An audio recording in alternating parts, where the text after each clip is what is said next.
तिष्ठं स्थले स्वयं रूपः कदा मह्यं ददाति स्वपदान्तिकं वन्देऽहं श्रीगुरोः श्रीयुतपदकमलं श्रीगुरून् वैष्णवान् च श्रीरूपं साग्रजातं सहगणरघुनाथान्वितं तं सजीवं साद्वैतं सावधूतं परिजनसहितं कृष्णचैतन्यदेवं श्रीराधाकृष्णपादान् सहगण ललिता श्रीविशाख्यान्वित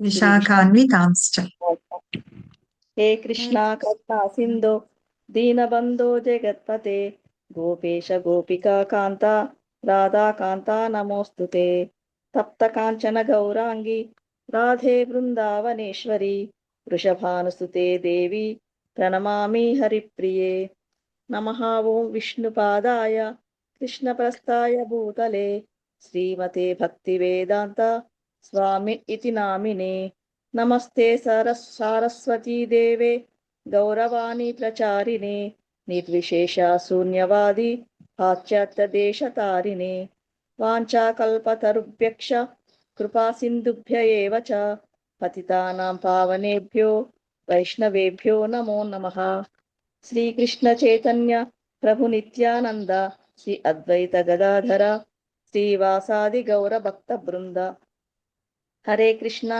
कृष्ण कृष्ण हरे हरे हरे राम राम राम हरे हरे जय जय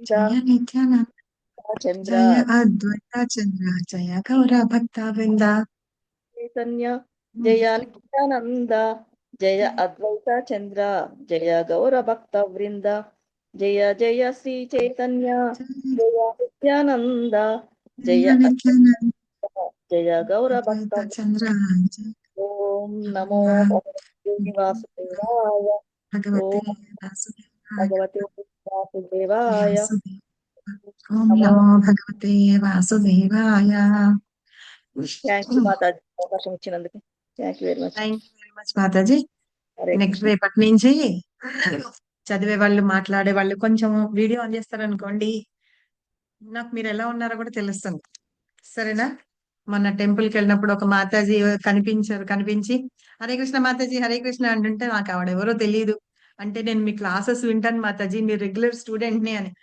ఓకే ఓకే సారీ మాతాజీ నేను మిమ్మల్ని గుర్తుపట్టలేదు చూడను కదా అంటే మేము మిమ్మల్ని చూస్తాం కాబట్టి మేము గుర్తుపడతామని అలా అట్లీస్ట్ మిమ్మల్ని చూసినప్పుడు నేను గుర్తుపట్టడానికి అలా వీడియో ఎప్పుడైనా ఆన్ చేస్తుంటే ఓకే మాతాజీ సరేనా ఈసారి అలాగే ఓకే మాతాజీ చూస్తాను చదివేటప్పుడు అట్లీస్ట్ హరే కృష్ణ మాతాజీ దండవత్ ప్రణామం. ధన్యవాద్ మాతాజీ హరే కృష్ణ నిన్న మనం ఏం చెప్పుకున్నాం ఎవరైనా కొంచెం చెప్తారా సూపర్ గా ఎక్స్ప్లెయిన్ చేస్తున్నారు అందరూను షేర్ చేస్తాను చూసింది అది చెప్పండి Yeah. మనం నిన్న 11th చాప్టర్ లో ఒక శ్లోకం చదువుకుంటున్నాము ఇందులో ఏం చదువుకున్నాం కొంచెం చెప్పండి అందించిన విశ్వరూపం తర్వాత చతుర్భుజ రూపం తర్వాత దివ్యభుజ రూపం హరి బోల్ ఆయన ఇక్కడ తన ఉన్నది విశ్వరూపాన్ని చూపిస్తాడు మాతాజీ ఆయన విశ్వరూపాన్ని చూడలేకపోతాడు అర్జునుడు నీ త్రివిధ రూపాన్నే చూపించు అంటాడు మాతాజీ అన్ని ఆయన లోపల అన్ని భుజాలు ముఖాలు అన్ని ఆయన లోపలనే ఉంటాయి మాది అగ్ని అండ్లనే ఉంటది వాయువు అండ్లనే ఉంటది ఈ మొత్తము ప్రకృతి కూడా తన దాంట్లోనే ఉంటది తను గాలి పీలిస్తే అన్ని లోపలికి పోతాయి మాతాజీ గాలి వదిలితే అన్ని బయటికి వస్తాయి మాతాజీ హరే కృష్ణ చతుర్భుజ మాతాజీ. రూపంలో చూపించారు చెప్పండి మాతాజీ చెప్పండి హరి బోల్ చెప్పదలుచుకున్నారు ఎవరైనా తర్వాత నేను ఈ రూపాన్ని నేను చూడలేను తట్టుకోలేకుండా ఉన్నాను నీ చతుర్భుజ రూపం చూపించమంటారు చతుర్భుజ రూపంలో ఏమి ఉంటాయి 4 హస్తాలతోటి ఉంటారు కదా భుజాలతోటి ఏమేమి ఉంటాయి చతుర్భుజంలో శంకు చక్ర గదా పుష్పం మాతాజీ శంఖ కరెక్టే. చక్ర గదా పద్మం పద్మం ఉంటుంది అనమాట. లోటస్ ఫ్లవర్ పట్టుకొని ఉంటారు. అయితే ఆ నాలుగిట్లో ఒకటి శంఖము, చక్రము, గద, పద్మం కదా. ఈ గదాతోటిను చక్రం తోటిట దుష్టుల్ని శిక్షిస్తారట. ఈ శంఖం తోటి పద్మం తోటి తన భక్తుల్ని ఆదుకుంటూ ఉంటారట భగవంతుడు. సో ఇట్లా అందుకని శంఖం, చక్ర, గద, పద్మాలు ధరించి ఉంటారని చెప్తున్నారు అనమాట. ఓకే. సో భగవంతుడు ఎందుకు వస్తూ ఉంటారు? తన భక్తుల్ని రక్షించడానికి, దుష్టుల్ని శిక్షించడానికి.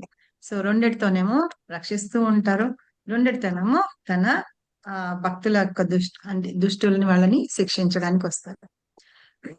అయితే ఈ రూపాలు ఏవైనా సరే, ఈ ద్విభుజ రూపమైనా సరే, చతుర్భుజ రూపమైనా సరే, మానవ మాతృలుగా ఉన్న మనకందరికి చూడడము చాలా కష్టమైన పని అని.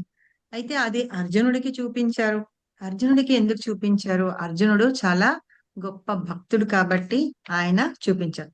అలాగే మనం కూడా భగవంతుడి గురించి చూడాలి, ఆయన రూపాన్ని చూడాలి అంటే గనక మనం భక్తి అనేది మనకి ఉండాలన్నమాట.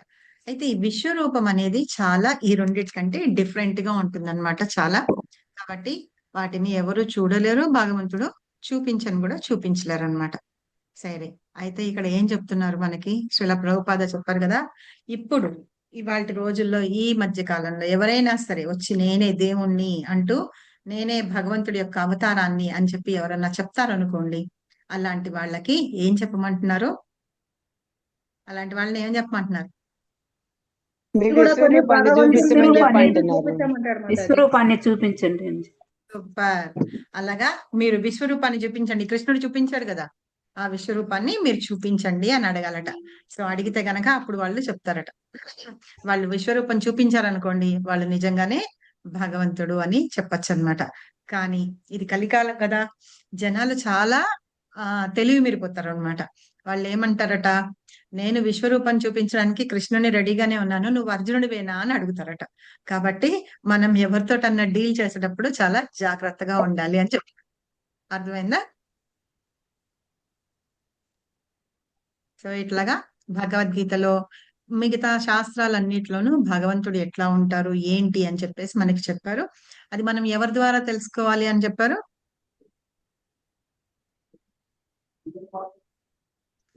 శుద్ధ భక్తుల ద్వారా మాతాజీ. భక్తుల ద్వారా. ఎందుకని? వాళ్ళకే ఎందుకు తెలుసు? గురు పరంపర ద్వారా తెలుసుకుంటే మనకి ఆ విషయాలు అర్థమవుతాయి అని చెప్పారు మాతాజీ. ఎందుకంటే వాళ్ళు కూడా వాళ్ళ గురువుల దగ్గర నుంచి నేర్చుకొని మనకి చెప్తున్నారు కాబట్టి మనం అట్లా వచ్చింది కరెక్ట్ గా ఉంటుంది అని చెప్పేసి. సూపర్. అవి వాళ్ళు ఆ శాస్త్రాల్లో కరెక్ట్ గా అందులో ఏముందో అది చదువుకున్నారు కాబట్టి వాళ్ళు కరెక్ట్ గా చెప్పగలుగుతారు. అందుకని ఆ పరంపరలో వచ్చిన వాళ్ళ ద్వారా మనం నేర్చుకోవాలి అని చెప్తారు అనమాట. సో ఇవాళ ఎవరు చదువుతారు? చదివే వాళ్ళు స్టార్ట్ చేయండి. భక్తి యోగమా మాతాజీ వాళ్ళ? భక్తి యోగం అదే లేదు, మనం ఇదే శ్లోకం ఇంకా చాలా ఉంది కదా. శ్రీలక్ష్మి మాతాజీ హ్యాండ్ రైజ్ చేశారు, చదవండి. నేను ఇక్కడ చూపిస్తున్నా, నిన్నటి శ్లోకంలోనే మనం సగం వదిలిపెట్టాం కదా. అవును మాతాజీ. తర్వాత లక్ష్మీ మాతాజీ హ్యాండ్ రైజ్ చేశారు, ఆవిడ చదువుతారు. శ్రీకృష్ణుడు విశ్వరూపం నుండి ఇక్కడ నుంచి చదవండి మాతాజీ.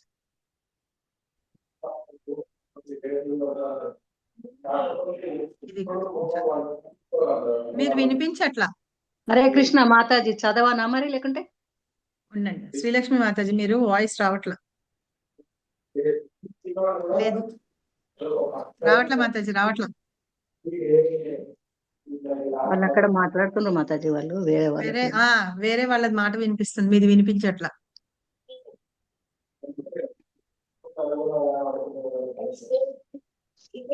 లేదు, ఒకసారి చూడండి మీరు, అది మైక్ అవన్నీ చూడండి సమయంగా. ఒకసారి లీవ్ అయ్యి మళ్ళీ జాయిన్ అయ్యండి మాతాజీ, లేకపోతే వినిపించట్లా అస్సలు.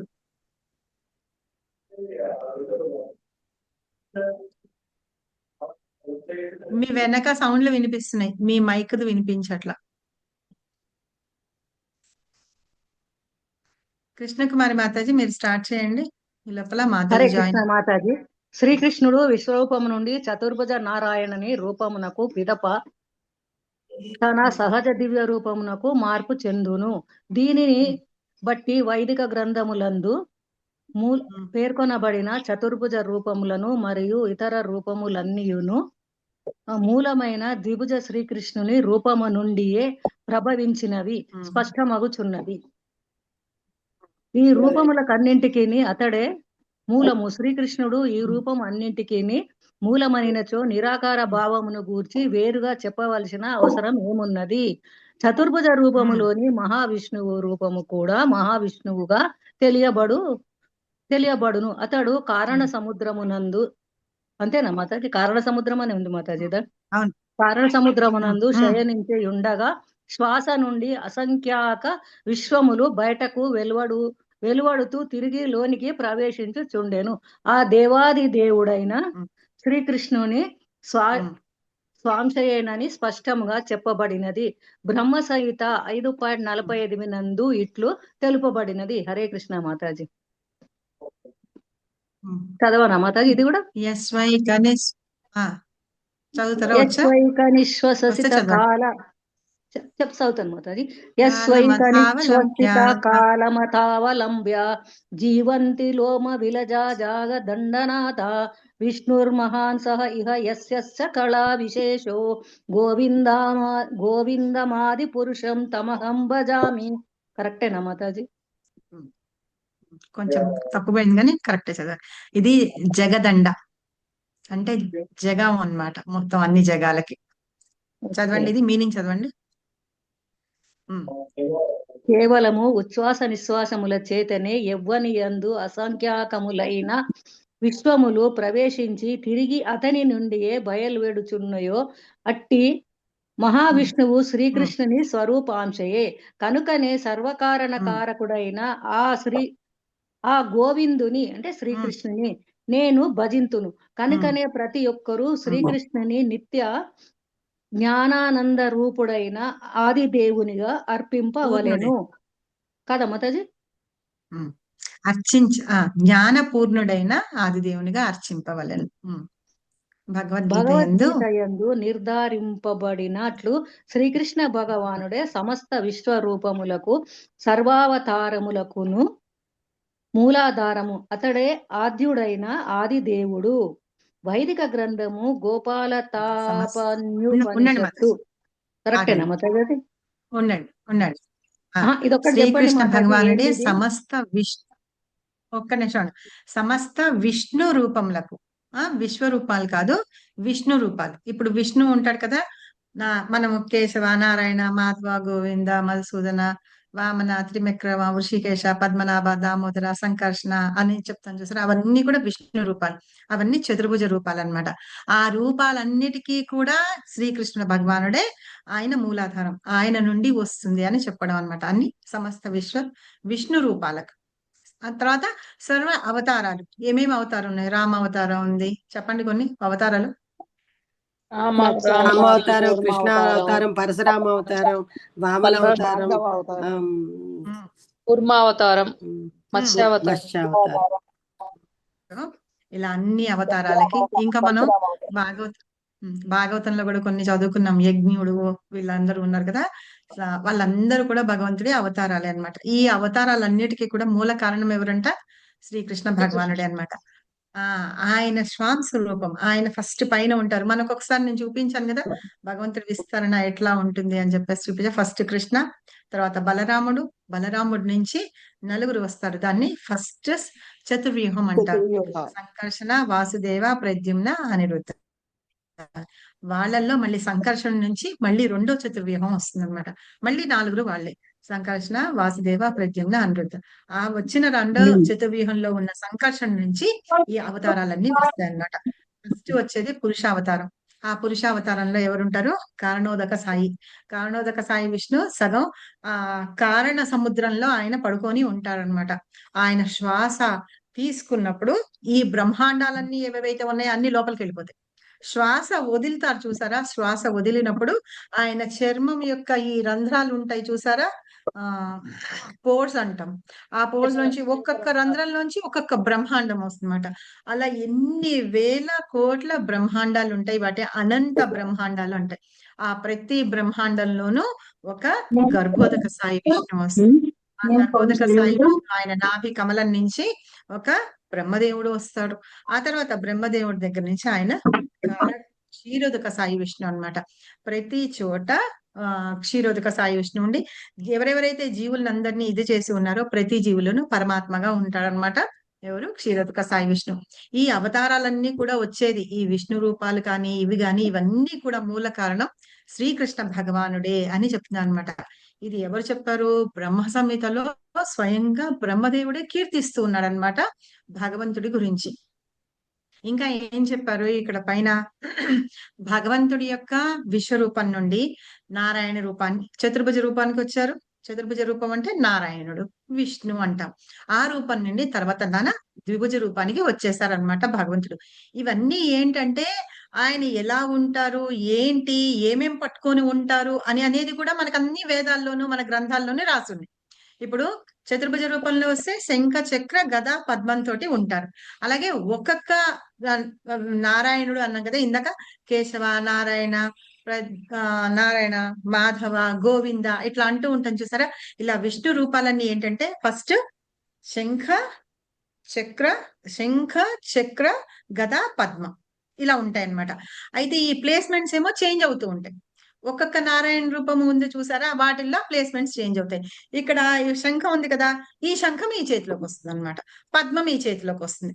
అలా ఈ 4 ప్లేస్మెంట్లు చేంజ్ అయిన దాన్ని బట్టి వాళ్ళ పేర్లు ఉంటాయి. ఆ నారాయణులు అంతమంది ఉన్నారు కదా, వాళ్ళందరి రూపాలు అలా ఉంటాయి అన్నమాట. సో ఇట్లాగే ఏంటంటే ఇలా ఉంటారు అని మనకి మన గ్రంథాల్లో ఉన్నాయి.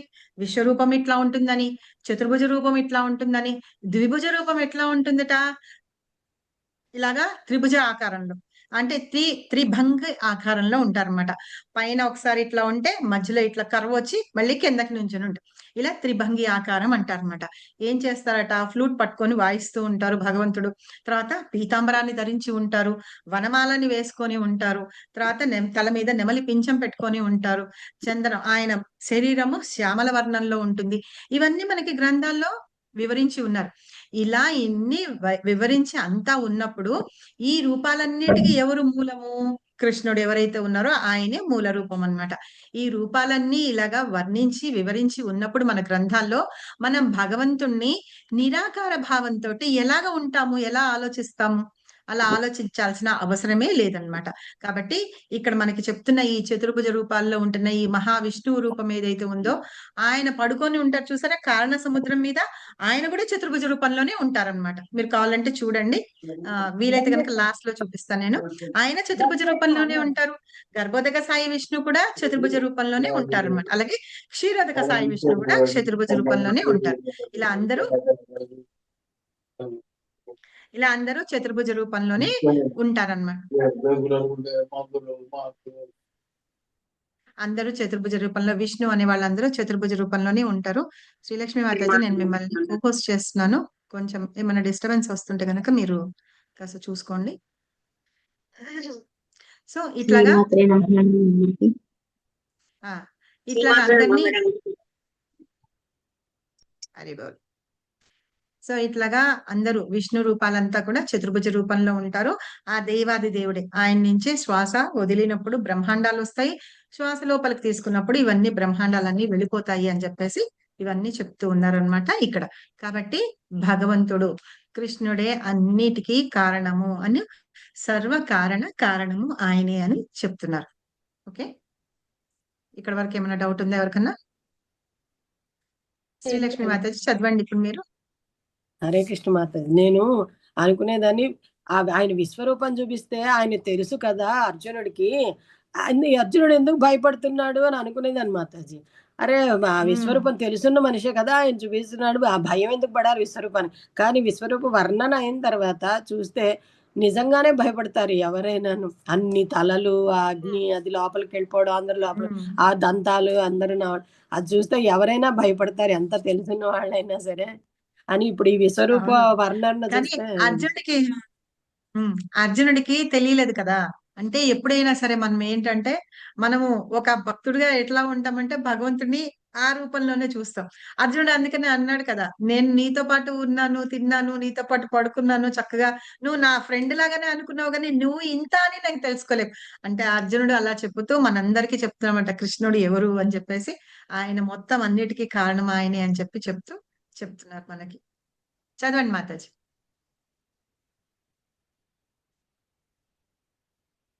ఎన్నో శ్లోకం మాతాజీ? శ్రీలక్ష్మి మాత, ఇది నిన్న చదువుతున్నదే మనం, అంటే అదే నేను 11.54.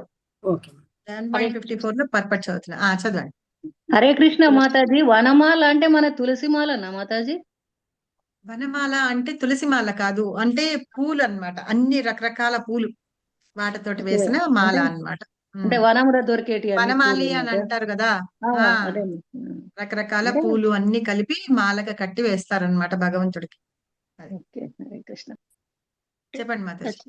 సచ్చిదానంద రూపాయ కృష్ణాయ క్లిష్టకారిణే నమో వేదాంత వేద్యాయ గురవే బుద్ధి సాక్షినే. సచ్చిదానంద రూపుడైన శ్రీకృష్ణునికి నేను ప్రణామములను అర్పింతును. అతనిని అవగాహన చేసుకునుటయనగా వేదములను అవగాహన చేసుకునుటయేనని భావము. కనుక అతడు ఆది గురువగుట చేతను నేను ఆ దేవాది దేవునకు ప్రణామములను అర్పింతును. తర్వాత కృష్ణో వై పరమం వై దైవతం, శ్రీకృష్ణుడే దేవాది దేవుడు. గోపాల తాపాన్యుపనిషత్తు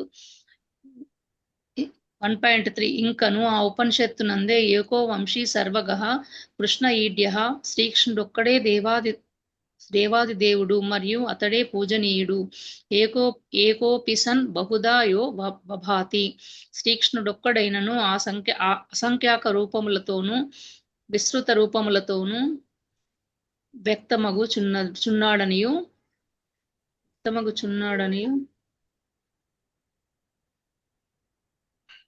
పైకెళ్ళిందా మాతాజీ? పైకి వెళ్ళరా? పైకి వెళ్ళిపోయిందని. వ్యక్తమగుచున్నాడని అవును, తెలుపబడింది. గోపాలతోపనిషత్తు 1.21, బ్రహ్మ సంహిత 5.1 ఇట్లు చెప్పుచున్నది.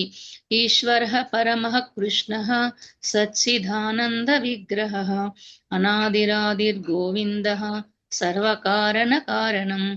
దేవాది దేవుడు సచ్చిదానంద విగ్రహుడైన శ్రీకృష్ణుడు. అతడు సర్వమునకు ఆద్యుడగుటచే ఆదిరహితుడు, సర్వకారణ కారణుడు. విష్ణు పురాణము 4.11.2 నందు ఇట్లు చెప్పబడినది. యత్రావతీర్ణం కృష్ణాఖ్యం పరం బ్రహ్మ నరాకృతి, పరం బ్రహ్మం రూప సహితం. ఆ పరబ్రహ్మ సత్వమే శ్రీకృష్ణుడు.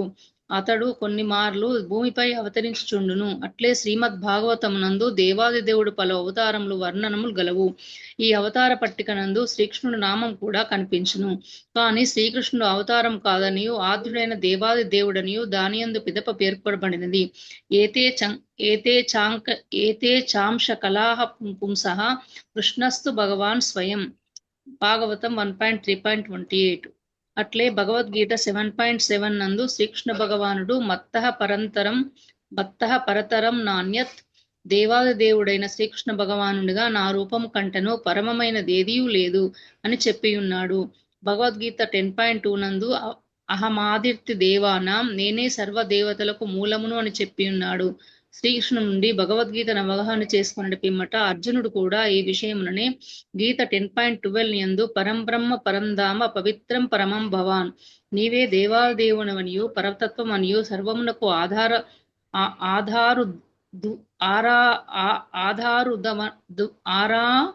ఆధారుదమనియు ఇప్పుడు పూర్తిగా అవగాహన చేసుకోనగలిగితిని అని నిర్ధారించెను. కనుకనే శ్రీకృష్ణుడు అర్జునుడికి చూపిన విశ్వరూపము దేవాదేవుని మూల రూపం కాదు, కృష్ణ రూపమే మూలమైనది. జరగట్లే భగవానుని పట్ల ప్రేమ మరియు భగవానుని పట్ల ప్రేమ మరియు భక్తి లేని వారికి శ్రద్ధను కలిగించుటకే వేల కొలది శిరస్సులతోనూ హస్తములతోనూ కూడిన విశ్వరము ప్రకటించబడినది. చదవాలి మాతాజీ? కొంచెం ఉండండి. ఇది ఇంకెవరన్నా చదువుతారా? చిన్నదే ఉంది, చదువుతారా లేకపోతే మాతాజీని చదివేమన్నా? మాతాజీ నేను చదువుతాను. మాతాజీ చదవండి ఎవరో ఒకటి. వివిధ దివ్య సంబంధముల రసము ద్వారా భగవానుని పట్ల ప్రేమ భావమును కలిగి ఉన్న శుద్ధ భక్తులకు విశ్వరూపం ఎన్నడూను ఆకర్షణీయము కాదు. దేవాది దేవుడు మూల రూపుడైన శ్రీకృష్ణ రూపములయందే దివ్య ప్రేమ వినిమయము కావించును. కనుక సఖ్యరసము శ్రీకృష్ణునితో సన్నిహిత సంబంధమును కలిగి ఉన్న అర్జునుడు ఆ విశ్వరూప ప్రదర్శనము ఏమాత్రము ప్రీతిని కలిగింపకుండెను. పైగా అది భయంకరముగా కూడా నుండెను. శ్రీకృష్ణుని నిత్య సన్నిహిత సహచరుడైన అర్జునుడు దివ్య చక్షువులను కలిగి ఉన్నందున అతడు సామాన్య మానవుడు కాదు. కనుకనే అతడు విశ్వరూపముచే ఆకర్షింపబడలేదు. కామ్యకర్మలచే తమను తాము ఉద్ధరించుకొనదలచిన వారికి ఆ రూపము అద్భుతముగా తోచవచ్చునేమో కానీ భక్తియుక్త సేవయందు నెలకొనిన భక్తులకు శ్రీకృష్ణుని ద్విజరూపమే మిక్కిలి ప్రియమైనది. హరే కృష్ణ. సూపర్. ద్విజరూపము భక్తులందరూ ఏం చేస్తారట? ద్విజరూపము, అందులో త్రిభంగ రూపము ఇంకా ఇష్టం. త్రిభంగ రూపం అట్రాక్ట్ చేసేస్తూ ఉంటుంది అనమాట భక్తుల్ని. కాబట్టి ఏంటిట, మనము ఈ పారాగ్రాఫ్ ఎంత బాగుంది చూడండి. ఇందులో భగవద్గీతలో మనకి కృష్ణ ఏం చెప్పదలుచుకున్నారు, ఏం చెప్పారు, ఆయన నేనే అన్ని అని చెప్తున్నారు చూసారా, అన్ని 3 శ్లోకాల్లో ఇక్కడ చెప్పారు. తర్వాత ఇదంతా వినిన తర్వాత అర్జునుడు మనకేం చెప్పారు, అవును నువ్వే పరబ్రహ్మవి, నువ్వే పరంధాముడివి, నువ్వే పవిత్రం పరమం భవానని, నువ్వే దేవాది దేవుడివి అన్ని అని చెప్పేశారు. కృష్ణ ఇక్కడ చెప్తున్నారు కదా, భగవద్గీతలో ఎక్కడెక్కడ ఏమేం చెప్పారు. 7.7 లో చెప్పారు, మత్తః పతరం నాన్యాత్, శ్రీకృష్ణ భగవానుడిగా నేనే, నా రూపం కంటే వేరే పరమైనది ఏది లేదనమాట. కాబట్టి నేనే భగవంతుడిని అని. రెండో దానిలో మళ్ళీ చెప్పారు 10.2లో, అహమాదిశ దేవానా, నేనే సర్వ దేవతలకి కూడా మూలాన్ని నేనే అని చెప్పున్నారు. సో ఇలాగా ఈ పారాగ్రాఫ్ లో ఇవి ఉన్నవి మీకు ఎవరైనా కావాలంటే పెట్టుకోండి, నోట్ చేసుకోండి. భగవంతుడు ఎక్కడ నేను భగవద్గీతలో నేనే దేవుణ్ణి అని చెప్తున్నారు అని ఎవరన్నా మిమ్మల్ని క్వశ్చన్ అడిగితే, ఇదిగో చూడండి 7.7 లో చెప్పారు నేనే దేవుణ్ణి, నా రూపమే పరమైంది అని. తర్వాత అహమాదేశ దేవానం, నేనే సర్వ దేవతలకి మూలాన్ని, నేనే సర్వ కారణాలకి కారణాన్ని అని కూడా భగవంతుడు చెప్పారనమాట. అది అంగీకరించాడు కాబట్టి అర్జునుడు ఏం చెప్తున్నాడు, పరం బ్రహ్మ పరంధామ అని చెప్తూ నేనిప్పుడు నీ గురించి అర్థం చేసుకున్నాను అని చెప్పేసి చెప్తూ, నువ్వే అన్నిటికీ ఆధారం అనే విషయాన్ని ఒక్క నిమిషం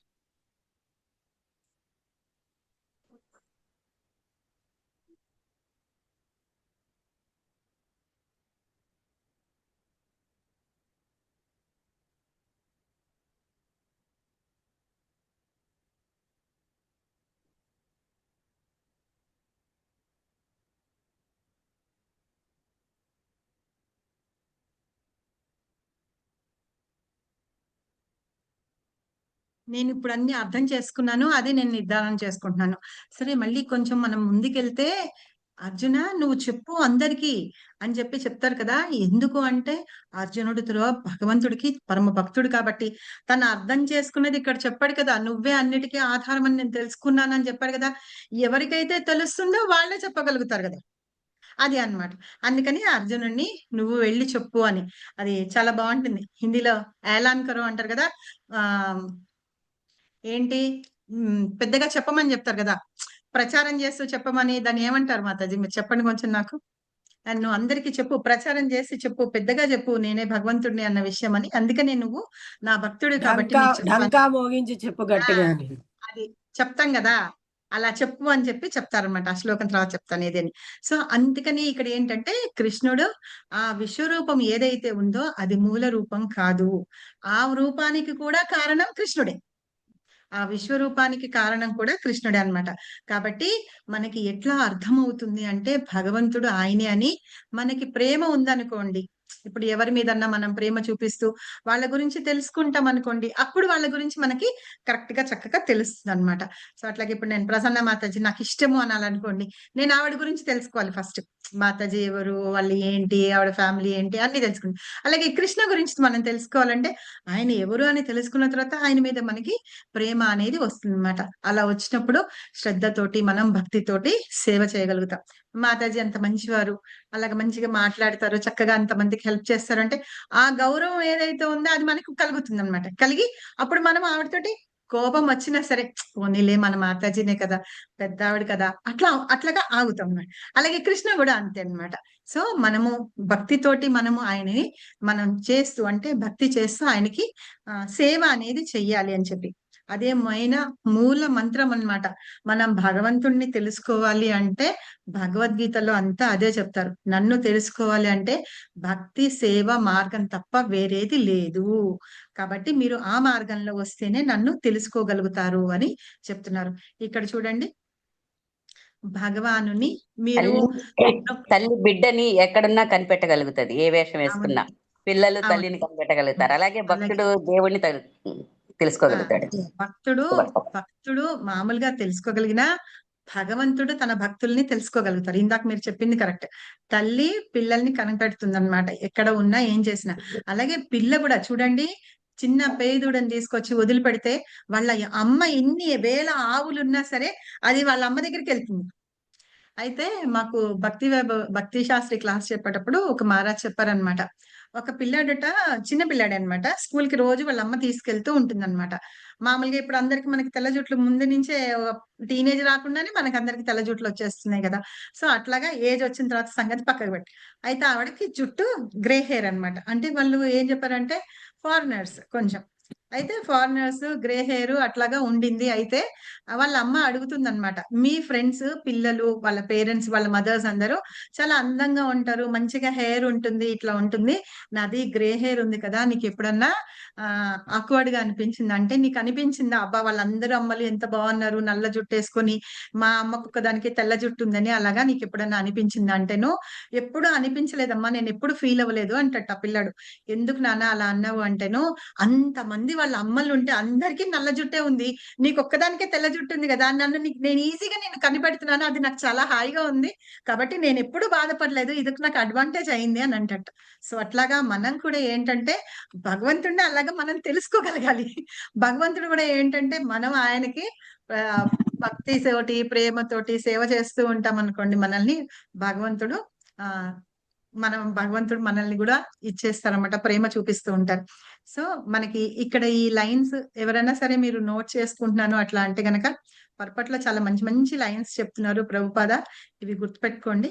ఇగో భగవాను మాతాజీ ఇక్కడ కామ్య కర్మలచే తమను తామును ఉద్ధరించుకొనదలిచిన వారికి ఈ విశ్వరూపం అద్భుతంగా తోచవచ్చు అని అన్నారు. వాళ్ళకి ఎందుకు అది ఇష్టమవుతుంది?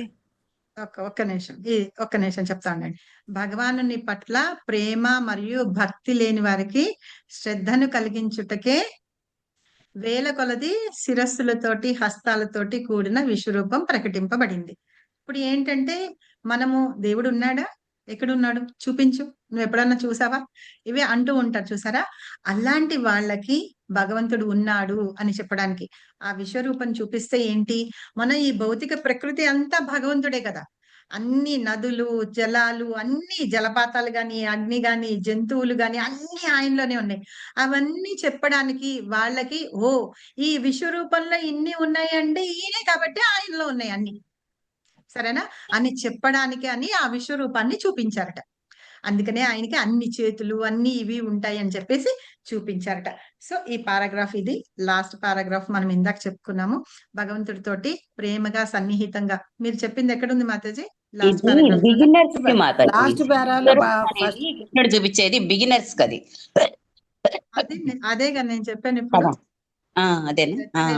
వాళ్ళకి దేవుడు ఎక్కడున్నాడు చూపించండి ఇది అని అంటూ వాళ్ళకి మనము రెండు చేతులు రెండు ఉన్నా కూడాను మనం దేవుడని విశ్వసిస్తాము, నమ్మకం ఉంది కాబట్టి. నమ్మకం లేని వాళ్ళకి రెండు చేతులతోనే చూపిస్తే నార్మల్ నాలానే ఉన్నాడు కదా అనుకుంటారు, ఇంత గంభీరంగా చూపిస్తే స్పెషల్ గా ఉన్నాడు ఈయన దేవుడై ఉంటాడు అనుకుంటారు.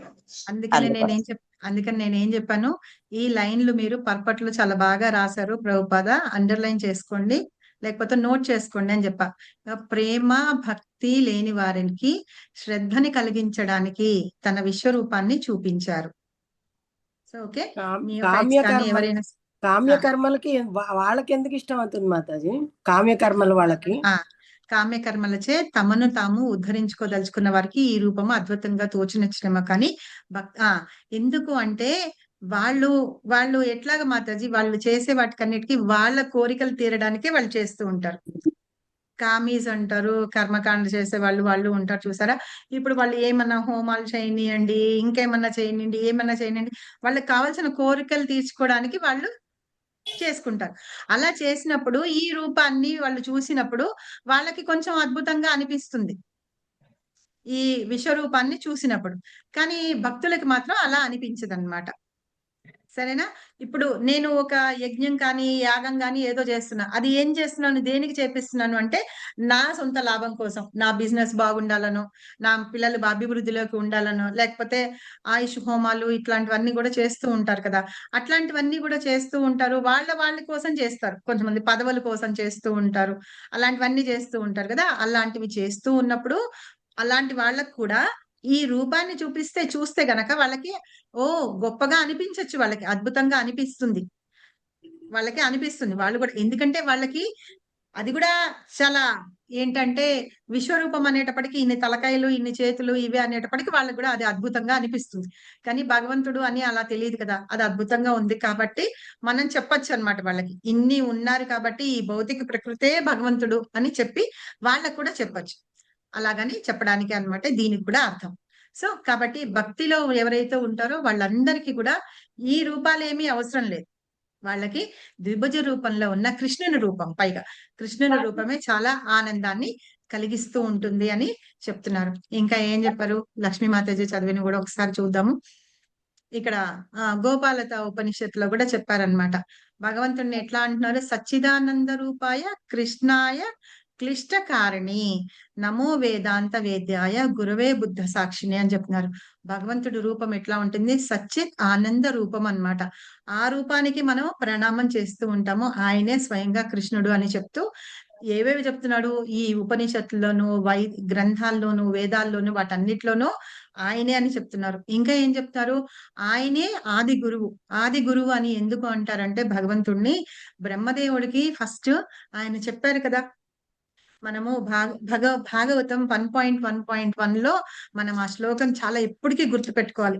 జన్మాద్యస్యేతో అన్వయాది తర్తాత్ చేతేప విఘ్నస్వరాట్ తేనే బ్రహ్మ హృదయ ఆది కవయే అని చెప్తున్నారు. ఆ బ్రహ్మదేవుడికి తాను హృదయం ద్వారా ఆయనకి నేర్పించారు జ్ఞానం. అందుకని ఆయన్ని ఆది గురువు అని కూడా అంటారనమాట. భగవంతుణ్ణి ఆది గురువు అంటారు. అలాంటి దేవాది దేవుడికి నేను ప్రణామం చేస్తున్నాను అని చెప్పి ఈ గోపాలత ఉపనిషత్తులో ఈ శ్లోకానికి అర్థం చెప్తున్నారు అనమాట. ఇంకా ఏం చెప్తున్నారు వీటిల్లోనే, కృష్ణో వై పరం దేవతామని, కృష్ణుడే దేవాది దేవుడు, అందరి దేవతలకి ఆయనే దేవుడు అని చెప్తూ ఇంకా ఉపనిషత్తులో ఇంకా ఇది ఫస్ట్ 1.1 లో చెప్తే 1.3 లో చెప్పారట. ఇంకా ఏమేం చెప్తున్నారట, ఏకో వసి సర్వగ కృష్ణ ఈ జహాని, కృష్ణుడు ఒక్కడే దేవాది దేవుడు కాబట్టి ఆయనని మాత్రమే మనం పూజించాలి అని చెప్తూ ఇంకా కృష్ణుడు ఒక్కడే అసంఖ్యాకమైన రూపాలతోటి విస్తృత అవతారాలు. మనకి మామూలుగా భాగవతంలో మనం ఫస్ట్ క్యాంటోలో చదువుకున్నాం, 24 అవతారాలుగా చదువుకున్నాం. కానీ అవి మాత్రమే కాదు, భగవంతుడికి ఇన్ఫినిట్ అసంఖ్యాకమైన రూపాలు ఉన్నాయి. ఆ రూపాలన్నీ కూడా స్వయంగా భగవంతుడే, కాకపోతే మనం కొన్ని మాత్రమే నేను ఇక్కడ చెప్తాను అని చెప్పి వ్యాస భగవానుడు చెప్తాడనమాట. ఆ రూపాలన్నిటినీ ఒకసారి మనం చదువుకుంటేట, నెమరేసుకుంటుంటేనో, తలుచుకుంటేనో కూడా మనకి మంచి లాభం ఉంటుంది అని చెప్పేసి, మన దుఃఖాలన్నీ కూడా పోతాయి అని చెప్పి చెప్తారనమాట. ఇలా ఈ అసంఖ్యాకమైన రూపాలన్నీ కూడా కృష్ణుడివే అన్ని. అవి ఆ రూపాలతోటి విస్తృత వాటితోటి ఆయన కనిపిస్తూ ఉంటారు అక్కడక్కడ అని చెప్పి చెప్తున్నా. అంటే అవసరమైనప్పుడు భగవంతుడు అలా ఆ రూపంలో వస్తూ ఉంటారు అని. మనం ఎప్పుడన్నా చూసామా ఆ టాటాయిస్ తాబేలు రూపంలో వచ్చి మందర పర్వతాన్ని పట్టుకొని, అది అంత పెద్ద మందర పర్వతాన్ని మోస్తూ ఉన్నా సరే ఎట్లా ఉందటంటే తాబేలుకి వీపు మీద దురద పుడుతుందిట. వీపు మీద దురద పుడుతున్నప్పుడు ఆ గోకితే కొంచెం హాయిగా ఉంటుంది చూసారా, అట్లా అనిపించిందట ఆ పర్వతం తిరుగుతూ ఉన్నప్పుడు. అందుకని భగవంతుడు వచ్చేసి ఎవరు ప్రార్థించలేదు, ఏం చేయలేదు, మందర పర్వతాన్ని తెచ్చారు, తీసుకొని పెట్టారు, ఇది చేస్తున్నారు, అదేమో ఊగిపోతుంది. అందుకని భగవంతుడు స్వయంగా వచ్చి దాని కింద ఉండి ఆయనకి వీపు దురద పుడుతుంటే అది అలా అనిపించిందట. సో అలాగే మత్స్యావతారంలో వచ్చి ఏం చేశారు, మొత్తం వేదాలన్నిటినీను వాటన్నిటిని జాగ్రత్తగా పట్టమని చెప్పారు. బ్రహ్మదేవుడి ఒక సగం రోజు ఆయన మేల్కొని ఉంటారు, సగం రోజు నిద్రపోతారు కదా. ఆ నిద్రపోయినప్పుడు ఒక ప్రళయం వస్తుందన్నమాట. ఆ ప్రళయం వచ్చినప్పుడు మొత్తం అన్ని మునిగిపోతాయి కదా. ఆ టైంలో సత్యవ్రత రాజు, ఆ రాజుకి ఆయన కనిపించి, అంటే తన శుద్ధ భక్తులకి కనిపిస్తారు. నిన్న ఒక మాతాజీ అన్నారు కదా, మనం ఇట్లాగా మాతాజీ మనకి భగవంతుడు కనిపిస్తారా, ఇట్లా కనిపించరు, ఇట్లాగా అన్నారు. సో సత్యవ్రత రాజు అన్నమాట ఎంత గొప్ప భక్తుడు అంటే, ఆయనకి సంధ్యావందనం చేసుకోవడానికి నీళ్ళల్లో వెళ్తే ఆ నీళ్లు తీసుకున్నప్పుడు ఆయన దోసల్లోకి చిన్న చేపలాగా వస్తాడనమాట. అయ్యో నా చేతిలోకి చేప వచ్చింది అని చెప్పేసి నీళ్ళల్లో వదిలిపెట్టేస్తే, వద్దు వద్దులన్నాడు, వదిలిపెట్టద్దు, నన్ను రక్షించు అంటారట. సరే కదా అని ఆ చేపను తీసుకొని అది సరిపోయే దానిలో పెడితే అది పెద్దగా అయిపోతాట. మళ్ళీ తీసుకెళ్లి దాన్ని ఇంకొక పెద్ద దానిలో పెడితే ఇంకా పెద్దగా అవుతారట. అలా అయిన తర్వాత దాన్ని తీసుకొని వెళ్ళి సముద్రంలో పెడుతుంటే, అప్పుడు ఇంత పెద్దగా అవుతున్నారు, ఒక్క రోజులోనే కొంత సమయంలోనే ఇంత పెద్దగా విస్తరిస్తున్నారు అంటే భగవంతుడు తప్ప ఇంకెవరూ కాదు అని చెప్పేసి ఆ సత్యవ్రత రాజు ఆయనకి దండం పెట్టుకొని ప్రణామం చేసుకొని ప్రార్థిస్తారట. ప్రార్థిస్తే, నువ్వు నా నిజమైన భక్తుడివి కాబట్టి నేను నీకు దర్శనం కలిగించాను. కాబట్టి నువ్వేం చెయ్యి, నేను పలానా టైంలో ఇక్కడ ప్రళయం వస్తుంది, మొత్తం అంతా మునిగిపోయే టైంలో నేను ఇలా చాపలాగా వస్తాను, నీ దగ్గరికి ఒక పెద్ద పడవ వస్తుంది. ఇప్పుడు ఆ మునుల్ని వాళ్ళందరినీ కూడా నువ్వు అందులో ఎక్కించుకొని ఆ మూలికలు అవేవైతే ఉంటాయో వాటిని, వేదాలని అన్నిటినీ తీసుకొని వెళ్ళు అని చెప్తారట. అవన్నీ అసలు ఏమవుతుందంటే, బ్రహ్మదేవుడు పడుకొని నిద్రపోతున్నప్పుడుట ఎవరు ఒక రాక్షసుడు తీసుకెళ్లిపోతారో ఎవరికన్నా తెలుసా? వచ్చి వేదాలన్నీ తీసుకొని వెళ్ళిపోతాడట. హిరణ్యాక్షుడు మాతాజీ. అలాగా వేదాలన్నీ తీసుకొని వెళ్ళిపోతాట. అతన్ని కూడా చంపడానికి కూడా అలాగా భగవంతుడు వచ్చారు ఇది అని చెప్పి చెప్తారన్నమాట. సో అట్లా తన భక్తులకి, శుద్ధ భక్తులకి భగవంతుడు కనిపిస్తారన్నమాట. ఆ చాపకి ఇలా కొమ్ముల్లాగా ఉంటాయి కదా, ఆ కొమ్ములకి తాడు వేసి ఆ పడవ నేను నడిపిస్తాను అని చెప్పేసి భగవంతుడు. సో ఇట్లాగా భగవంతుడు రకరకాల రూపాల్లో వస్తారు. వరాహావతారంలో వచ్చారు, బ్రహ్మదేవుడు ముక్కులోంచి వచ్చారనమాట, అలాగా తుమ్మంగానే. సో అట్లాగా భగవంతుడు ఎన్నో రకాల రూపాలు తీసుకొని తన భక్తులందరినీ రక్షించడానికి, చూడడానికి వస్తూ ఉంటారు. ఆయన రావడానికి రకరకాల లీలలు చేస్తూ ఉంటారన్నమాట. సో ఇంకా భగవంతుడి గురించి చెప్తూ, బ్రహ్మ సంహితలో మనకు అందరికీ తెలుసు కదా, భగవంతుడే స్వయంగా ఈశ్వరుడు, ఆయనే పరమాత్మ, ఆయనే కృష్ణుడే ఆయనే సచ్చిదానంద స్వరూపుడు అని అనాదిగా ఉన్నది ఆయనే అన్నమాట. ఈ ప్రళయం వచ్చి అయిపోయిన తర్వాత కూడా ఉన్నది ఆయనే.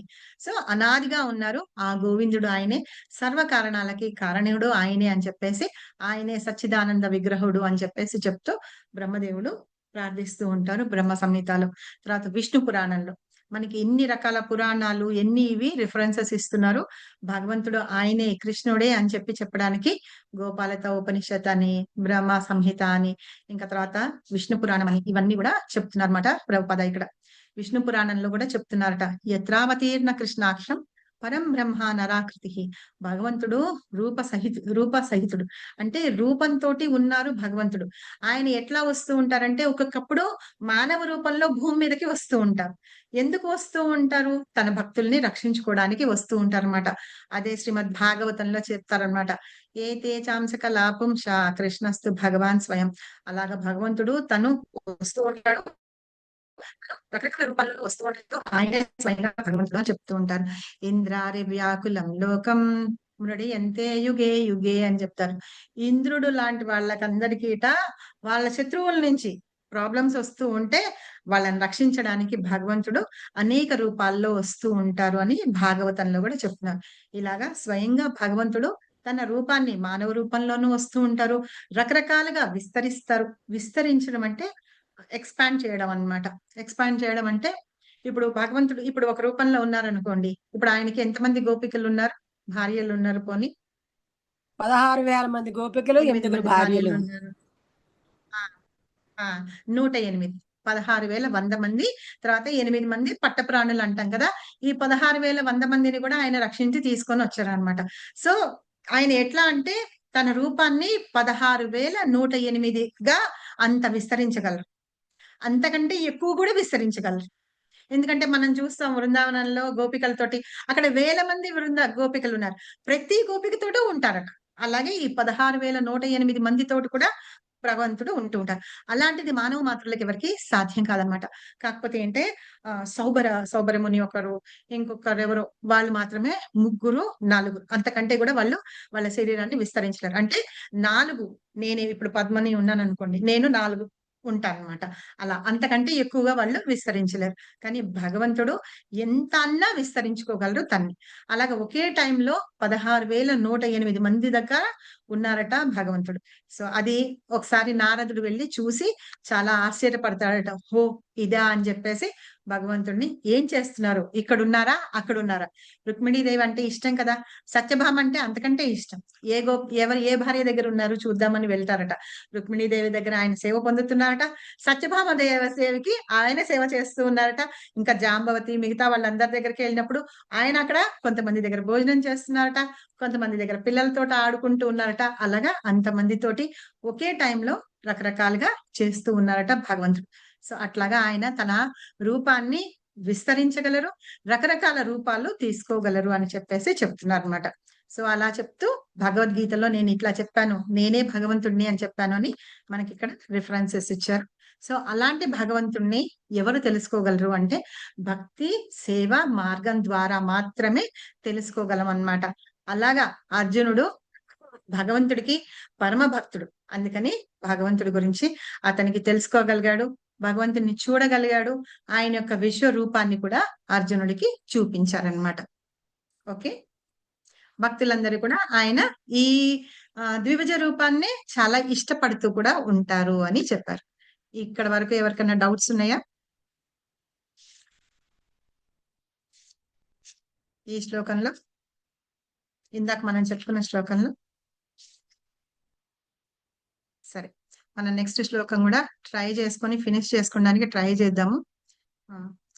ఇది చాలా మంచి శ్లోకము. మత్కర్మ కృత్మత్పరమో మద్భక్త సంగవర్జితః నిర్వైరః సర్వభూతేషు యస్ సమామేతి పాండవ. చదువుతారా? హరే కృష్ణ మాతాజీ. చదవండి. మత్కర్మ కృత్ మత్పరమో మద్భక్తః సంగవర్జితః నిర్వైరః సర్వభూతేషు యః మామేతి పాండవ. హరే కృష్ణ మాతాజీ. చదవనా మాతాజీ? మాతాజీ చదవనా? హ్యాండ్ రైస్ చేశారు వివో మాతాజీ, ఎవరో హ్యాండ్ రైస్ చేశారు, అన్మ్యూట్ చేసుకోండి, లేకపోతే కృష్ణకుమారి మాతాజీ చదువుతారు. చదవండి. హరే కృష్ణ మాతాజీ.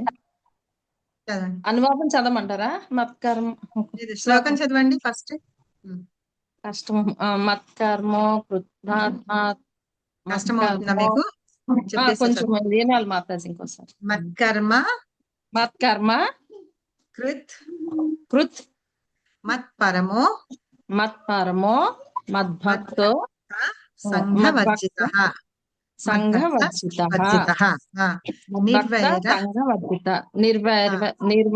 నిర్వర్వత సర్వభూతేషు యః సమామేతి పాండవ. హరే కృష్ణ. చదవండి లైన్ గా. మత్కర్మ కృన్మత్త పరమో మద్భక్త సంగవర్జితః నిర్వైరః సర్వభూతేషు యస్ సమామేతి పాండవ. హరే కృష్ణ. నెక్స్ట్ చదవండి లైన్ గా. హరే కృష్ణ మాతాజీ. మత్పరమో మద్భక్త సంఘవర్జితః నిర్వైరః సర్వభూతేషు యస్ సమామేతి పాండవ. హరే కృష్ణ మాతాజీ. మత్కర్మ కృన్మత్పరమో మద్భక్త సంఘవర్జితః నిర్వైరః సర్వభూతేషు యః సమామేతి పాండవ. సూపర్. హరే కృష్ణ మాతాజీ. హరే కృష్ణ.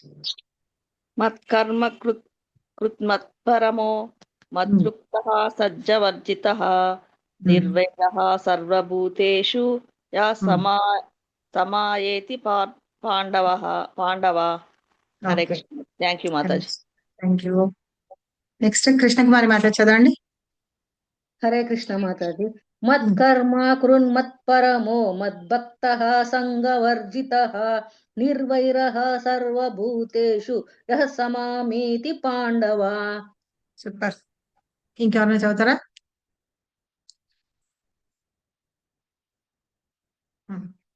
ఎవరైనా చదవండి, అనువాదం చదవండి. హరే కృష్ణ మాతాజీ.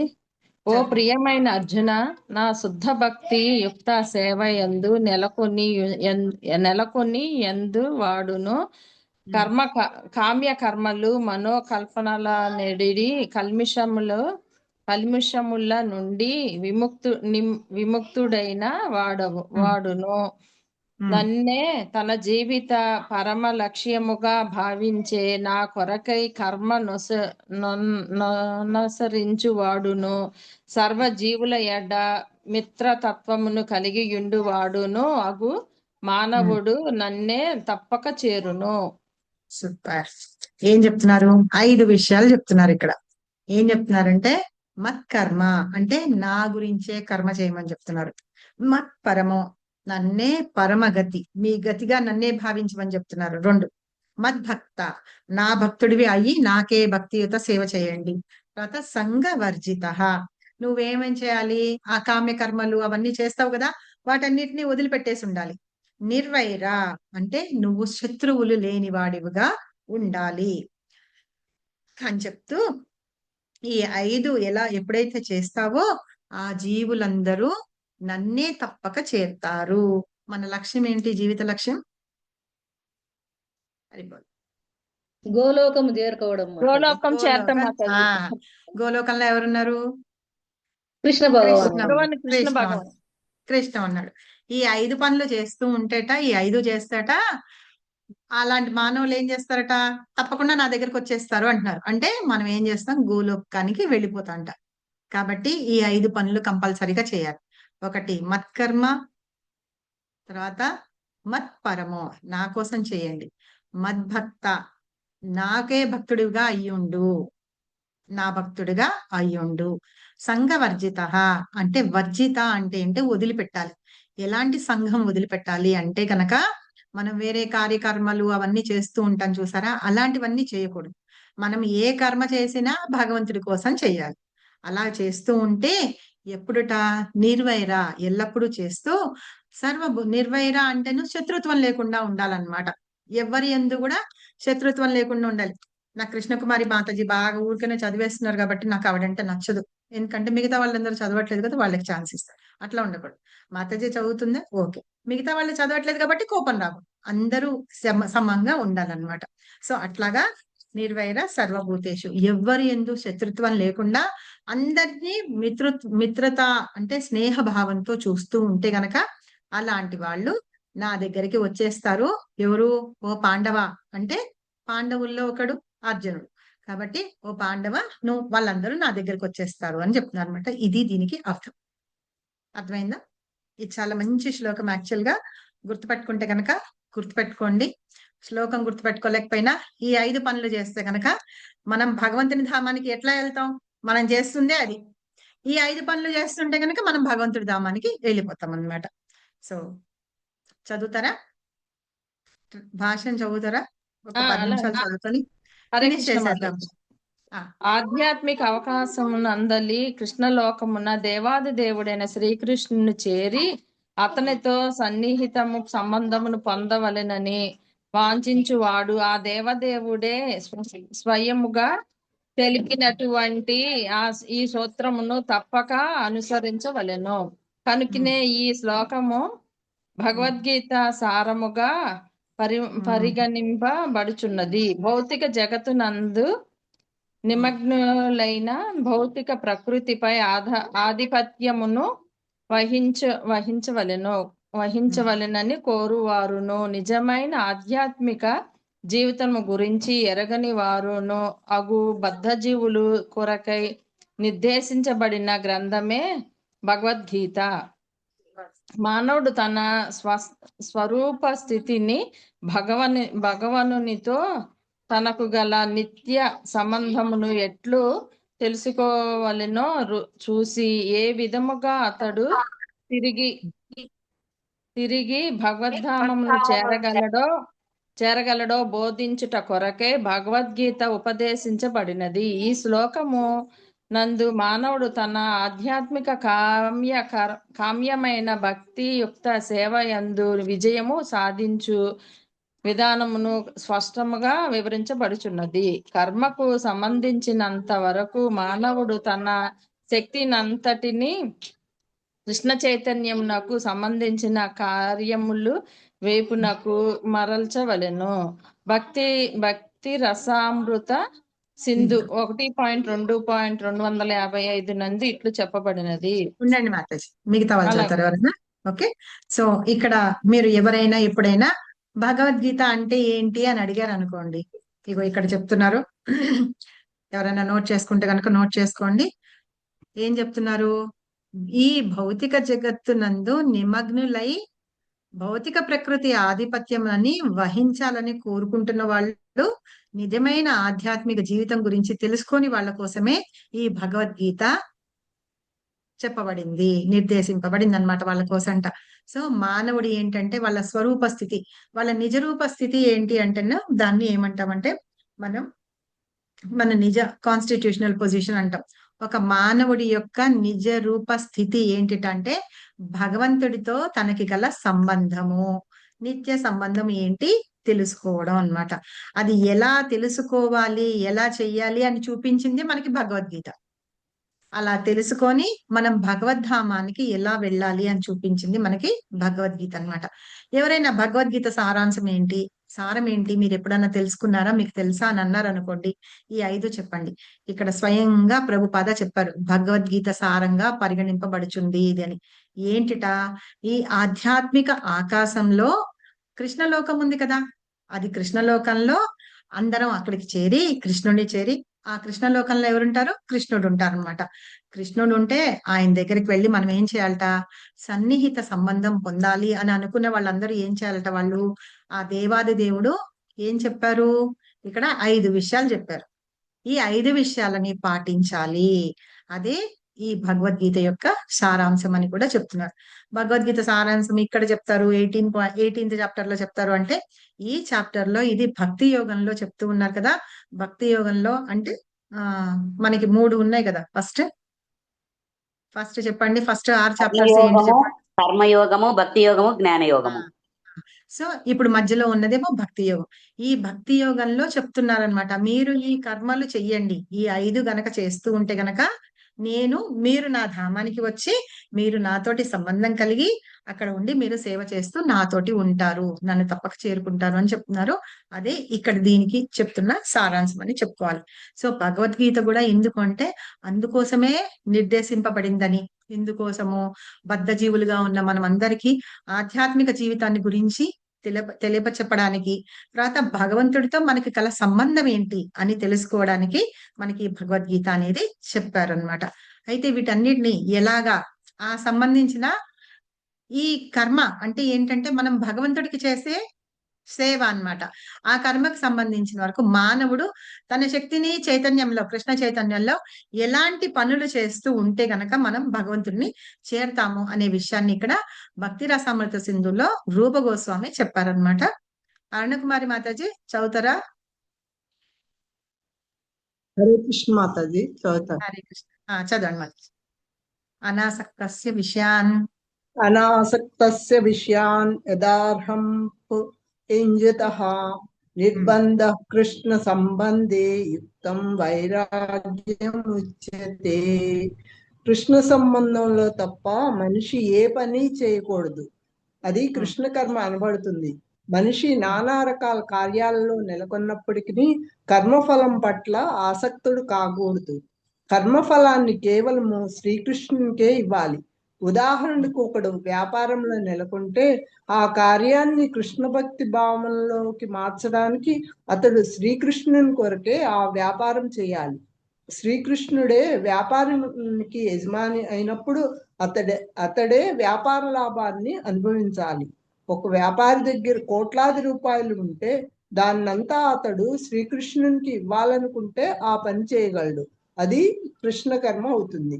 తన ఇంద్రియ భోగానికి అతడు పెద్ద భవంతిని కట్టడానికి బదులు శ్రీకృష్ణునికి ఒక చక్కని ఆలయాన్ని నిర్మించి శ్రీకృష్ణ విగ్రహాన్ని ప్రతిష్ఠిస్తే ప్రామాణిక భక్తి గ్రంథాల్లో చెప్పబడిన రీతిగా శ్రీ విగ్రహ సేవను ఏర్పాటు చేయగలుగుతాడు.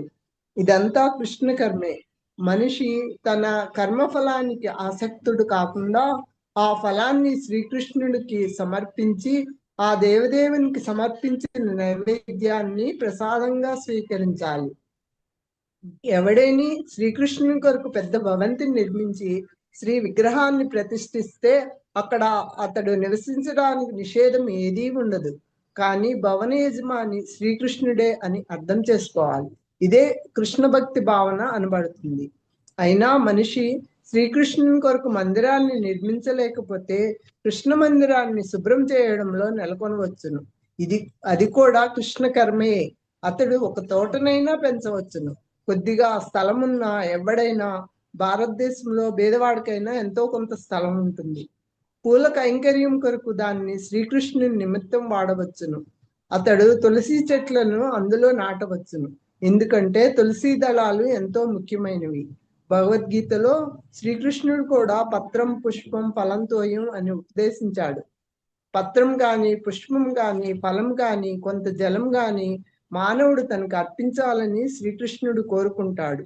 అటువంటి కానుకలతో అతడు సంతుష్టుడవుతాడు. ఆ పత్రం ప్రత్యేకంగా తులసి పత్రాన్ని సూచిస్తుంది కనుక భక్తుడు తులసి మొక్కను నాటి నీళ్లు పోయాలి. ఈ విధంగా నిరుపేద వ్యక్తి అయిన కృష్ణ సేవలో నెలకొనగలుగుతాడు. శ్రీకృష్ణుని కొరకు పనిచేయడంలో మనిషి నెలకొనే విధానానికి ఇవి కొన్ని ఉదాహరణలు. Thank you very much. So మనము కృష్ణ కర్మ అంటున్నాం కదా, ఎలాంటి కర్మ చెయ్యాలి అంటే మనం ఏం చేయాలట, ఇక్కడ భక్తి రసామృత సింధులో చెప్తున్నారు అనమాట. ఏ పని చేసినా ఆ పని మనం కృష్ణునికి సంబంధంగా చెయ్యాలి అని, మిగతా వాటి మీద వైరాగ్యం చూపించాలి అని, అంటే భౌతికమైన విషయాల పట్ల వాటి మీద చేయాలని. అనాసక్తస్య విషయాన్, అనాసక్త అంటేను మనం భౌతికమైన విషయాల పట్ల ఆసక్తి ఉండకుండా ఉండడం అన్నమాట. అలా ఉంటూ కృష్ణుడికి సంబంధించిన కార్యాలు కర్మలు చేస్తూ ఉండాలి అని. అయితే ఇక్కడ ఏం చెప్తున్నారు, కొన్ని ఎగ్జాంపుల్స్ చెప్తున్నారు అనమాట ప్రభుపాద మనకి. ఏంటంటే ఇప్పుడు మనం ఏదన్నా ఒక పని చేస్తున్నాం అనుకోండి, ఆ పని వల్ల వచ్చే రిజల్ట్ ఏముంటుంది అని చెప్పేసి మనం ఆలోచిస్తాం. సరే, ఇప్పుడు రీసెంట్ గా క్రికెట్ మ్యాచ్ జరిగింది కదా, వరల్డ్ కప్ జరిగింది కదా, మనందరం ఏం చేస్తాం, కూర్చొని మ్యాచ్ చూస్తూ ఉంటాం. వాళ్ళు గెలిచారంటే చప్పట్లు కొడతాం, ఓడిపోయారనుకో చచ్చేటట్టు తిడుకుంటాం. సో అట్లాగా వాళ్ళకు కూడా బాధ ఉంటుంది, కాదు అని అనలేదు. కాకపోతే ఏంటంటే గెలుపు ఓటములన్నీ దైవాధీనాలు అంటారు కదా, అలాగనమాట. సో అట్లాగా మొన్న గెలిచారు వాళ్ళందరూ, చాలా సెలబ్రేషన్స్ చేసుకున్నారు. అంతకుముందు ఒకసారి ఒక మ్యాచ్ లో ఓడిపోయినారు, చచ్చేటట్టు తిట్టుకున్నారు అనమాట. అలా ఉండకూడదు మనం. సో అది మనకి వచ్చేది ఉంటే అన్ని మనకి నీతై సేవిని మాతాజీ మన పోడ్కాస్ట్ అమోఘలీల ప్రభు అని చెప్పి చెప్పారనమాట. వాళ్ళిద్దరిది ఇంటర్వ్యూ వచ్చింది, అందులో చెప్తారనమాట మనం ఎట్లా తీసుకోవాలి విషయాన్ని అంటేను, మనకి జరిగే ప్రతి దాని మీద కృష్ణ సైన్ పెట్టి ఉంటారట. ఇప్పుడు మనకి ఏదన్నా ఇప్పుడు సాలరీ ఇంక్రిమెంట్ కావాలన్నా, లేకపోతే మనకి ఇంకేమైనా పని కావాలన్నా మనం ఏం చేస్తాం, ఒక లెటరో అప్లికేషనో రాసి మన బాస్ కి వాళ్ళకి పంపిస్తాం కదా, వాళ్ళు దాని మీద సంతకం పెట్టారంటే యాక్సెప్టెన్స్ వచ్చినట్టు అనమాట. అలాగా మనకి జరిగే ప్రతి ఏదైనా సరే ప్రతిదీట కృష్ణ శాంక్షన్ చేసి సైన్ పెట్టి ఇస్తుంటారట. కాబట్టి దాన్ని మంచి అయినా సరే చెడు అయినా సరే మనము అలా యాక్సెప్ట్ చెయ్యాలి అని, కృష్ణ ప్లాన్ అలా ఉంది అని ఆలోచించుకోవాలి, అర్థం చేసుకోవాలి అని చెప్తున్నారు. సో అట్లాగే ఏంటంటే మనము ఏదన్నా ఒక పని చేసామనుకోండి, దాని ఫలితం ఎలా ఉంటుంది, గుడ్డా బ్యాడా అనేది భగవంతుడికే వదిలిపెట్టాలి. ఏదైనా యాక్సెప్ట్ చేసుకోవాలి. ఒకవేళ బ్యాడ్ అనింది అనుకోండి, అప్పుడు మనం ఏమనుకోవాలంటే ఇంతకంటే పెద్ద ప్లాన్ ఏదో మనకి కృష్ణ ఇచ్చి ఉంటారు, మనకి ఇంతకంటే మంచి కోసం మంచి చాలా పెద్దదేదో ఆలోచించి ఉంటారు అని చెప్పేసి మనం అలా అనుకోవాలన్నమాట. సో ఇక్కడ ఒక ఉదాహరణ చెప్తున్నారు. ఇప్పుడు నువ్వు ఒక వ్యాపారం చేస్తున్నారు అనుకోండి, ఆ వ్యాపారం చేస్తుంటే భగవంతుని ద్వారానే వచ్చింది కాబట్టి నేను ఆయన కోసమే వ్యాపారం చేస్తున్నాను ఇది అనేసి అలా ఉండాలట. మా ఇంటి దగ్గర ఒక మార్వాడి షాప్ ఉందన్నమాట. మిగతా షాపులు అన్ని ఏవేవో ఉన్నాయి, వాటన్నిట్లను అడ్డమైన రకాల చెత్త చెదారం కూడా అన్ని అమ్ముతారు అనమాట. ఈవెన్ వెల్లుల్లిపాయల దగ్గర నుంచి అన్ని కొబ్బరికాయలు అన్ని ఒకే చోట పెట్టి అమ్ముతారు. ఆయన మాత్రం కోడిగుడ్లు, కూల్ డ్రింకులు ఇవన్నీ ఏవైతే వద్దంటారు చూసారా, పెప్సీలు కోకోకోలాలు అమ్మరు, సోడా బాటిల్ మాత్రమే అమ్ముతాడు. ఆ బిస్లరీ సోడా వస్తుంది చూసారా, ఎవరైనా కొంచెం కడుపు ఉప్పరంగా ఉందంటే పక్కన చుట్టుపక్కల వాళ్ళు తీసుకుంటారని అది అమ్ముతాడు. ఉల్లిపాయలు, వెల్లుల్లిపాయలు, కోడిగుడ్లు ఇలాంటివి ఏమి అమ్మడు ఆయన. మీకు బిజినెస్ పోతుంది కదా అని అందరు కాదు. నేను చేసేది నాకు ఇట్లాగా నేను నా ఇది అనుకున్నాను అలాగే చేస్తానని. సో అట్లాగా ఉంటారనమాట. అలా మనం ఏంటంటే భగవంతుని కోసం మనం చేస్తూ ఉన్నప్పుడు ఆ వ్యాపారంలో వచ్చే ధనాన్ని మనం భగవంతుని సేవకి ఉపయోగించడం అన్నమాట. అలాగే కోట్లాది రూపాయలు ఉన్నాయనుకోండి, ఆ రూపాయలతోటి ఏం చేయొచ్చు అంటే మనకి శక్తి మేరకు భగవంతుని ఆలయం నిర్మించవచ్చు. మనకి శక్తి లేదు, ఆ ఆలయాన్ని మనం క్లీన్ చేయడానికి వాటికి వెళ్ళడము. అదే మనం ఇంటి దగ్గర మన ఇంట్లో చెట్లు అవి వేసుకుంటాం, అట్లా చేస్తూ కూడా కృష్ణ సేవ చేస్తున్నట్టుట. చెట్లు పెట్టుకుంటే ఆ పూలు కోసి భగవంతుడికి ఆఫర్ చేయడం అని. అలాగే తులసి చెట్లు అవన్నీ పెట్టుకొని తులసి మాల మనం భగవంతుడికి వేస్తాం కదా, ఆ తులసి మాలలు కట్టి భగవంతుడికి ఆఫర్ చేయడం. అలాగా ప్రతిదీ అలా చేసే కర్మ అంతా మనం కృష్ణుడికి చేయడమే అని చెప్పేసి అనిపిస్తుంది అనమాట.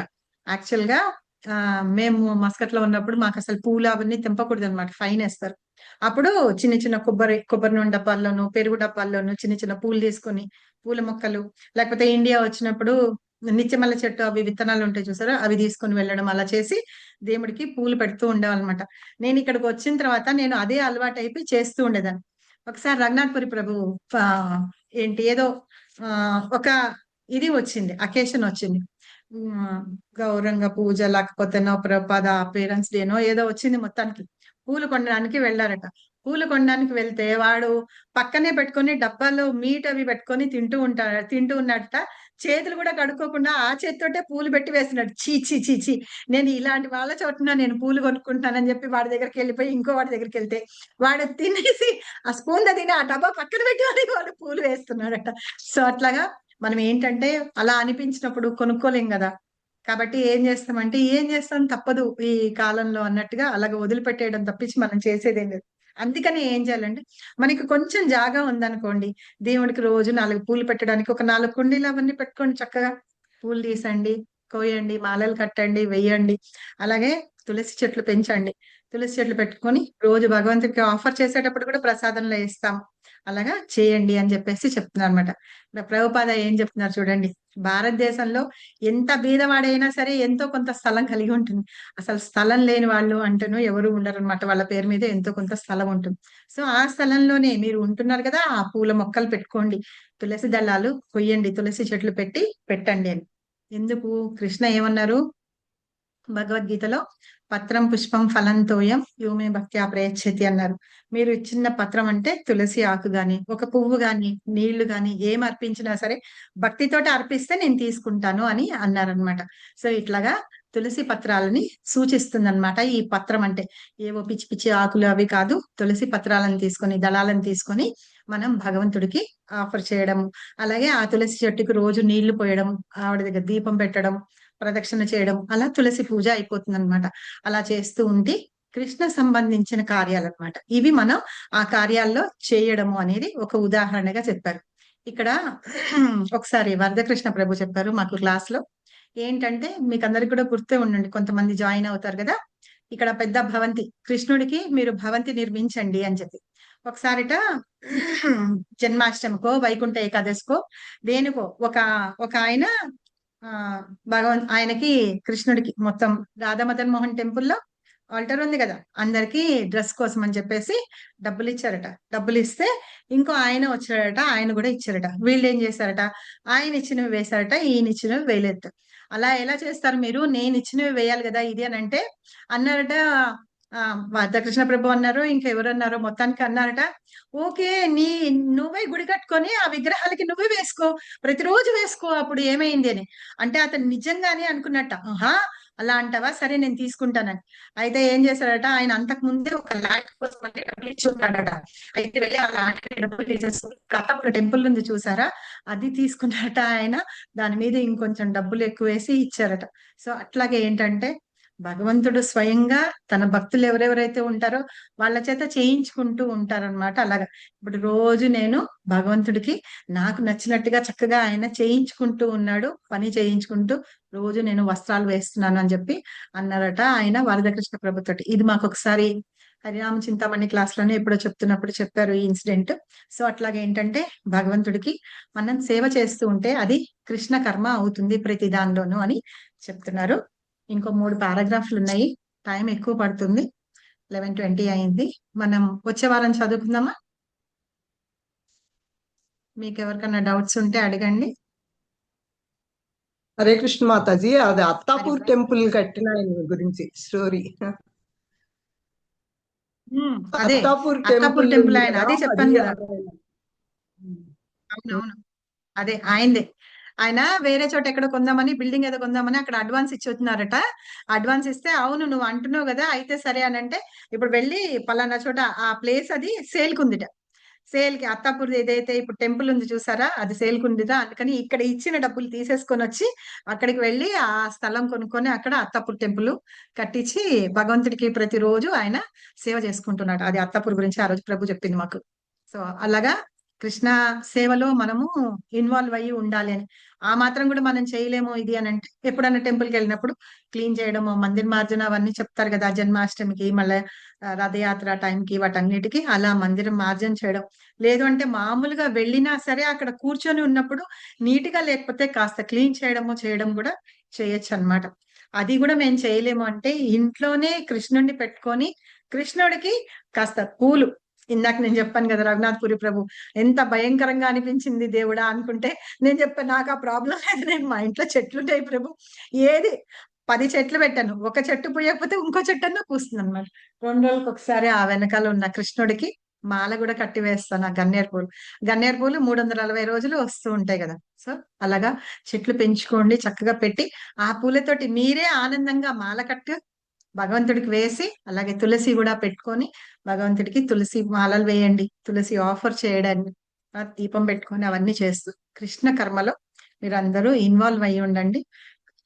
పైగా ఏంటంటే భక్తితో చేయండి. ఆ పత్రం పుష్పం ఫలంతో కూడా ఏమన్నారు, యోమే భక్త్యా ప్రయచ్చతి అని, భక్తితోటి ప్రేమతోటి నాకు ఆఫర్ చేయండి అన్నారనమాట. సో అట్లాగా ఆయనకి ఆఫర్ చేస్తూ కృష్ణుని కర్మ అంటే ఏ కర్మ చేసినా భగవంతుని కోసం చేయి. Okay, thank you very much. వాంఛాకల్పతరుభ్యశ్చ కృపా సింధుభ్యో ఏవ చ పతితానాం పావనేభ్యో వైష్ణవేభ్యో నమో నమః. అనంతకోటి వైష్ణవునికి జై, అనంతకోటి ఆచార్యునికి జై, శ్రీల ప్రభుపాదకి జై, శ్రీల గురుదేవ్కి జై. నీతై గౌర్ సీతనాథ్ ప్రేమానందే హరి హరి బోల్. ఎవరికన్నా డౌట్స్ ఉన్నాయా? హరే కృష్ణ మాతాజీ, చాలా బాగుంది.